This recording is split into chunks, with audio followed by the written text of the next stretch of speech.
గిరిజన ఉత్పత్తులని రాష్ట్ర ప్రభుత్వం సిసిసి ద్వారా ఎందుకు కొనుగోలు చేయడం లేదని సిపిఎం పార్టీ జిల్లా కార్యదర్శి డి గోవిందరావు, జిల్లా కమిటీ సభ్యులు సిర్ల ప్రసాద్, గిరిజన సంఘం జిల్లా కార్యదర్శి నిమ్మక అప్పన్న రాష్ట్ర ప్రభుత్వాన్ని ప్రశ్నించారు.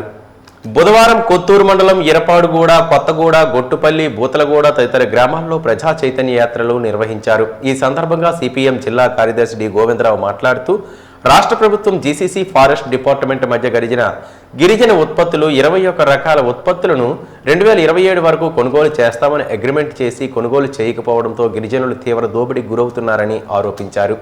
గిరిజన ఉత్పత్తులను బయట వర్తకులు కొంటే ఫారెస్ట్ డిపార్ట్మెంట్ ఫైన్లు వేయడంతో గిరిజన ఉత్పత్తులు గిట్టుబాటు ధర లేక తీవ్ర అన్యాయం జరుగుతున్నాయని ఆవేదన వ్యక్తం చేశారు.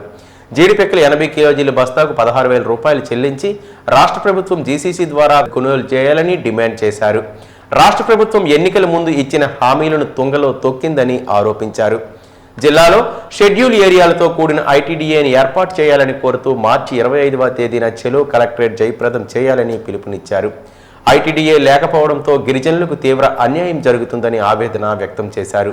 గిరిజనులు సాగు చేస్తున్న కొండపోరంబోగు, బంజర భూములకు ప్రభుత్వం పట్టాలు ఇవ్వాలని వారు డిమాండ్ చేశారు. గిరిజన భూములను గిరిజనేతరులు తప్పుడు పత్రాలు సృష్టించి దురాక్రమణ చేసుకుంటున్నారని, దీనిపైన రాష్ట్ర ప్రభుత్వం నిమ్మకు నీరెత్తినట్లు వ్యవహరిస్తుందని విమర్శించారు. గిరిజన గ్రామాల్లో విద్య, వైద్యం, మంచినీటి సౌకర్యం, రోడ్ల సౌకర్యం కల్పించాలని వారు ప్రభుత్వాన్ని డిమాండ్ చేశారు.